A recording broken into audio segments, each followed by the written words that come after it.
la presencia de Antoine de Saint-Exupéry y este lugar donde él se inspira primeramente a escribir su libro Tierra de Hombres, hace que tenga una proyección internacional.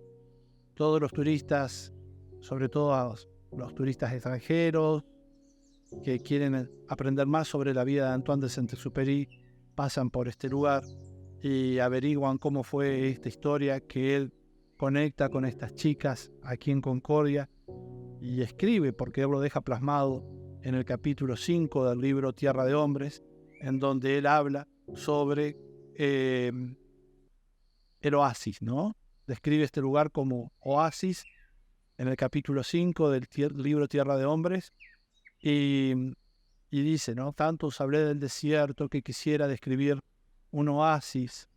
Este no estaba en el fondo del Sahara, era cerca de Concordia, en Argentina. Había aterrizado en un campo y no pensé que iba a vivir en este lugar donde estamos ahora. Un cuento de hadas. Y vivió un cuento de hadas, ¿no?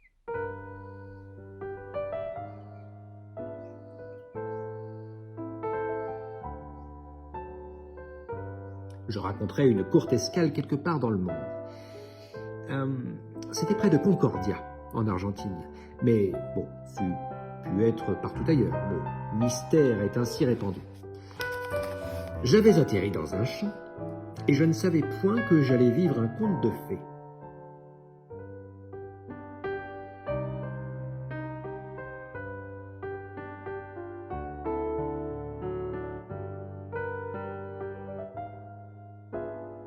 Allá por la década del 80, cuando Edouard de Magie, un inversor francés, hijo de un banquero muy acaudalado, viene a invertir en la industria saladeril en este lugar y construye esta su casa con su esposa y con su hijo.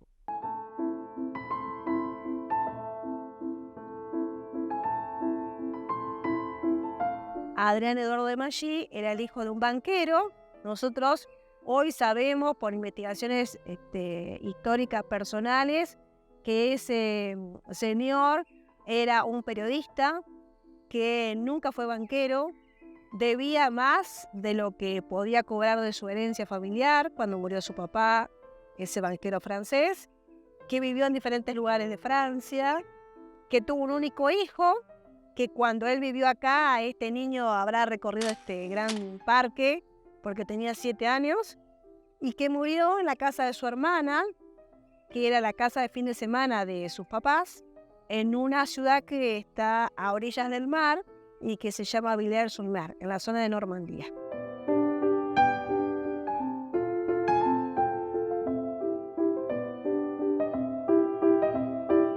Nosotros suponemos que llegaron a Concordia en el año 1886. Según las fechas que aparecen grabadas en algunas piedras del castillo y en el portón del patio interior, del patio de atrás, suponemos que se terminó de construir en el año 1888. Sucedieron unos problemas económicos argentinos, la crisis de 1890 imposibilitó de que la empresa que venía Edouard de Magie a instalar aquí no pudiera exportar nunca, ¿no es cierto? Suponemos que de Magie estuvo hasta aproximadamente el año 1891 viviendo aquí en el lugar. En la década del 20 la Municipalidad de Concordia compra este lugar y se lo arrienda a otra familia francesa que va a ser aquella que va a recibir a Antoine de Saint-Exupéry de una manera, podemos decir, fortuita.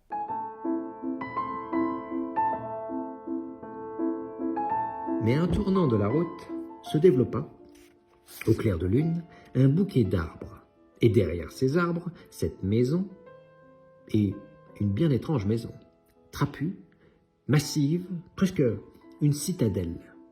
Château de légende qui offrait dès le porche franchi un abri aussi paisible, aussi sûr, aussi protégé qu'un monastère. Cuando vos hablas de la familia Fuchs-Wallon, estamos hablando de la última familia que habitó la casa. Y esa familia era una familia francesa que tenía 3 hijos, Mario el mayor, Eda y Susana las más pequeñas. Y acá cuando hablamos de esta historia podemos tener una versión más romántica o una versión con mayor rigor histórico. Cuando hablamos de la versión romántica, que a todos los turistas y a nosotros también nos enloquece, nos entusiasma, podemos hablar que Antoine de Saint-Exupéry llegó a Concordia, que tuvo un desperfecto en su avioneta. Y hace que deba aterrizar en un campo colindante aquí del Parque San Carlos. Y al aterrizar ese avión, bueno, rompe su tren de aterrizaje por causa de una bizcachera que él no vio. Y dos niñas que vivían aquí, las hermanitas Fouche-Ballon, en este caso Eda y Suzanne, le salen al encuentro para medio en broma burlarse de él, ¿no es cierto?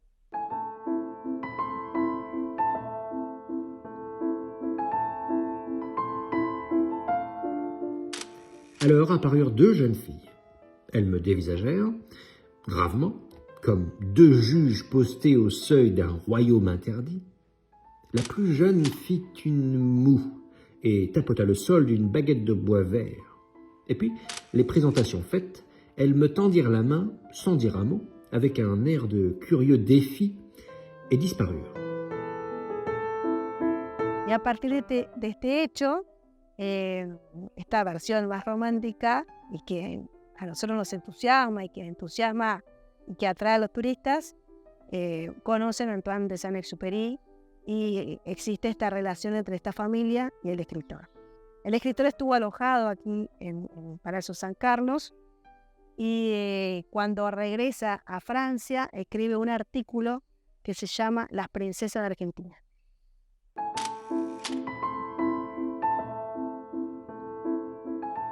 Ahora, desplegando sus servilletas, me vigilaban de reojo, con prudencia, preguntándose si me incluirían o no en el conjunto de sus animales familiares.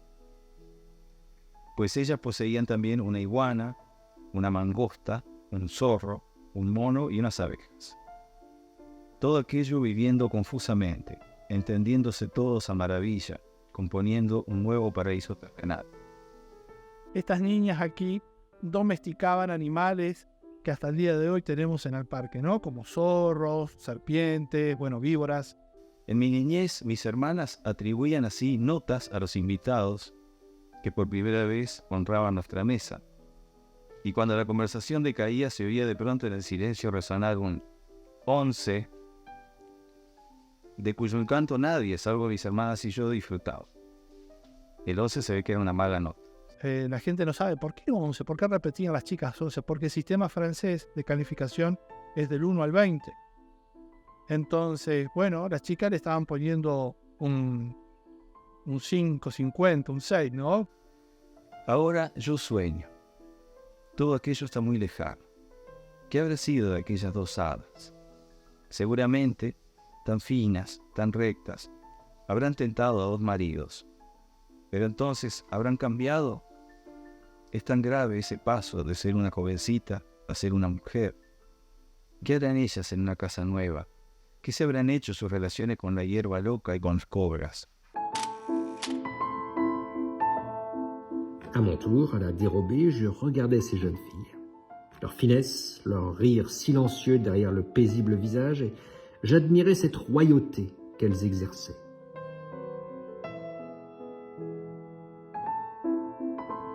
Yo creo que este artículo es interesante porque si bien obviamente sirve de base para el capítulo Oasis del libro Tierra de Hombres, que es el único capítulo que no sucede en el mundo árabe del Sahara, por eso se llama Oasis, sucede en América del Sur, en Concordia.